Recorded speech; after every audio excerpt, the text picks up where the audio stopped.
छात्रों ने लगातार अलग अलग राज्यों में अलग अलग स्थानों पर आंदोलन किया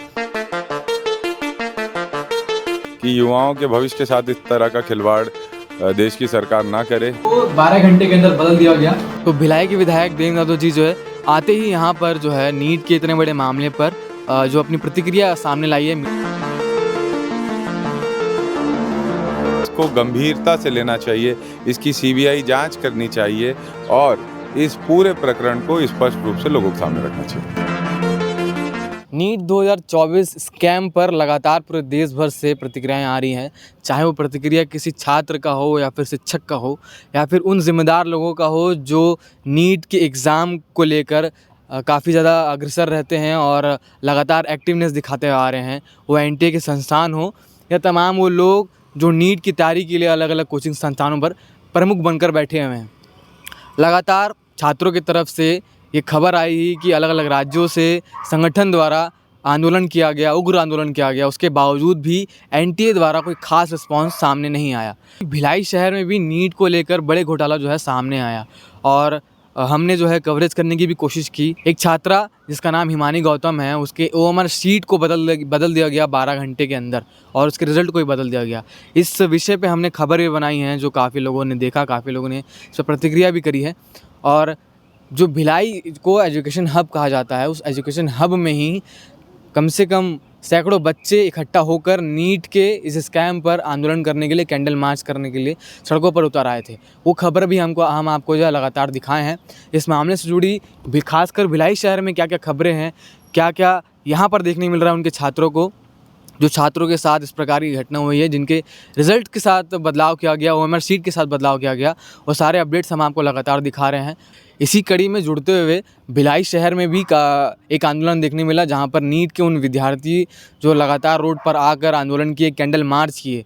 अभी हाल ही में ही भिलाई के विधायक देवेंद्र यादव जी पहुँचे हैं बिलासपुर लोकसभा सीट का चुनाव लड़कर, और आते ही उन्होंने नीट के इतने बड़े मामले पर जो अपनी प्रतिक्रिया सामने लाई है मीडिया के बीच में। उन्होंने कहा कि इस मामले में हम जो है यहाँ के राज्यपाल को एक ज्ञापन सौंपेंगे और इस मामले पर कड़ी कार्रवाई की मांग करेंगे। तो आगे क्या कुछ कार्रवाई की जाएगी, क्या कुछ आगे के अपडेट आएंगे, वो भी देखेंगे। और मैं आपको बता दूँ कि जब से नीट का एग्ज़ाम हुआ है उसके बाद से लगातार खबरें आ रही है, नीट में पेपर लीक से लेकर रिज़ल्ट में हुए स्कैम तक हम सारी खबरें आपको लगातार दिखा रहे हैं। हमारे छत्तीसगढ़ के बालोद ज़िले में भी पेपर लीक के मामले का एक खबर आया था और एक खबर ये थी वहाँ की कि किसी और प्रश्न पत्र को बच्चों को दे दिया गया था, उसके बाद उन्हें फिर से बताया गया कि गलत प्रश्न पत्र दे दिया गया था, फिर उन्हें दूसरा प्रश्न पत्र दिया गया। इतने सारे जो है विवाद सामने आए थे, इतने सारे खबरें सामने आई थी। इसके बाद जो है जैसे नीट का रिज़ल्ट डिक्लेयर होता है 4 जून को, जो कि 4 जून को नहीं होने वाला था, 14 जून को होने वाला था। 4 जून में लोकसभा चुनाव का जो रिज़ल्ट है वो आने वाला था, उसी बीच में नीट का जो रिज़ल्ट लागू कर दिया गया। उसके बाद से खबरें जो है सुर्खियों में है और लगातार सारे बच्चे जो नीट का एग्ज़ाम दिए हुए थे वो सड़क पर आकर आंदोलन कर रहे हैं और न्याय की मांग कर रहे हैं। उसी कड़ी में जुड़ते हुए भिलाई के विधायक ने भी उन सभी छात्रों का साथ देते हुए एक ज्ञापन सौंपा है। आइए उनसे बातचीत करते हैं, क्या कुछ वो देख रहे हैं, उनका क्या नज़रिया है, क्या उनकी प्रतिक्रिया है। 5 मई को नीट का एग्ज़ाम कंडक्ट कराया जाता है और पूरे देश भर से लगभग 24 लाख बच्चे इस परीक्षा में शामिल होते हैं। परीक्षा होती है, परीक्षा के बाद कई सारे खबरें सामने आने लगती है। खबरें कौन सी? नीट के एग्ज़ाम में धांधली की। मेडिकल की पढ़ाई तो मेंटल नहीं होता है। देखिए क्या कितना मरता है हर बच्चा। वो बच्ची की आवाज है, वो बच्ची की। ठीक है, रोज सुबह 4 बजे वो कितने क्या उखाड़ लेगा बताइए सर। मैंने देखा कि कितने सारे लोगों के साथ ये स्कैम हो रहा है करके भी मैं आगे आ रही हूँ एंड मैं विश करती हूँ कि और जिन लोग के साथ ये चीज़ हो रहा है उन लोग भी आगे आकर अपनी जो भी उन लोग के साथ हुआ है वो शेयर करें। देखिए ये वो रिज़ल्ट है जो उसके बाद अपडेट कर दिया गया, मतलब दोनों ही शीट को 12 घंटे के अंदर बदल दिया गया और उसके बाद जो है इनके अंदर एक प्रश्न आ रहा है कि अब क्या होगा। तो कहीं ना कहीं इसके पीछे धांधली की बदबू आती है और स्पष्ट है, ये पूरे देश को दिख रहा है, सब बच्चों को दिख रहा है, सभी पेरेंट्स को दिख रहा है। अब पता नहीं क्यों ये सेंट्रल गवर्नमेंट को या जो ऑफिशियल है एनटीए के उनको दिखाई नहीं दे रहा है। एनटीए बाइकॉट, एनटीए का विरोध करो, विरोध करो, विरोध करो। मतलब कमाल है यार, एनटीए संस्था इतना टफ एग्ज़ाम कंडक्ट कराती है, उसके बाद रिज़ल्ट जब डिक्लेयर करने की बात आती है तो ऐसा रिज़ल्ट डिक्लेयर करती है कि सारे बच्चों को सड़क पर उतरना पड़ रहा है और इस प्रकार के सेम ऑन एंटी लिखना पड़ रहा है। क्या इस पर आपका कोई जवाब नहीं आएगा? हम एक साल मर के मेहनत करते हैं कि हमारा अच्छा नंबर आए और हम अच्छे कॉलेज जाएं, और लास्ट में पता चलता है कि हमारे अच्छे नंबर आने के बावजूद अच्छा कॉलेज तो छोड़ो, हमको कॉलेज ही नहीं मिल रहा है। तो इसके बाद इससे ज़्यादा शर्मनाक बात एंटी के लिए और क्या हो सकती है?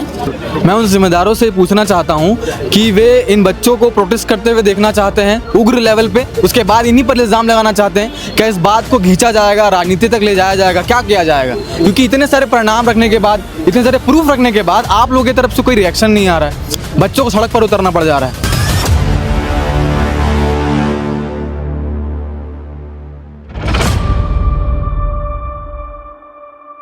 हमारे साथ इस वक्त भिलाई नगर विधायक देवेंद्र यादव जी हैं और हाल ही में ही बिलासपुर लोकसभा सीट का जो चुनाव है वो लड़कर आए हैं और आते ही यहाँ पर देश के सबसे बड़े मुद्दे नीट स्कैम को लेकर आवाज़ उठा रहे हैं। और उनका क्या कहना है इस स्कैम को लेकर, जहाँ पर विद्यार्थी जो हैं भिलाई नगर क्षेत्र में इतना बड़ा आंदोलन कर रहे हैं और अब आगे क्या कुछ होगा इसका कोई जवाब किसी भी प्रकार से नहीं मिल रहा है।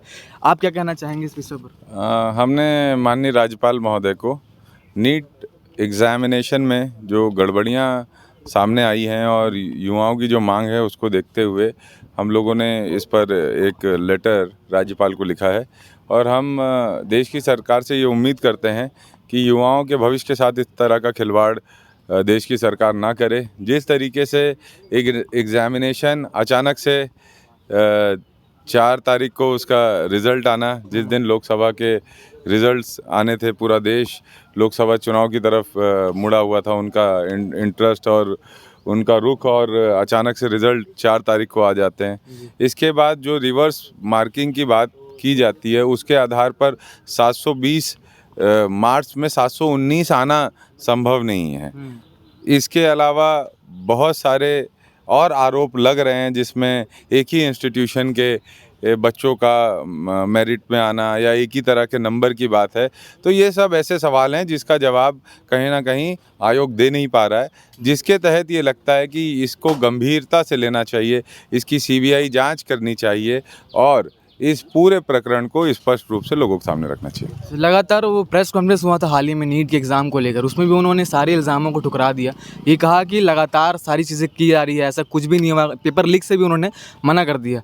तो आप लोगों की तरफ से क्या कोशिशें हैं, आपको क्या लगता है इस पर क्या निर्णय आना चाहिए? देखिए, देश के अंदर लगातार पेपर लीक के मुद्दे से युवाओं में असंतोष है, नाराज़गी है और जिस तरीके से बहरी हो जाती है संस्थाएं, सुनना नहीं चाहती युवाओं की बात, इसका हम विरोध करते हैं और इसके खिलाफ जो भी उचित लड़ाई हम युवाओं के साथ मिलकर लड़ सकते हैं हम लड़ेंगे।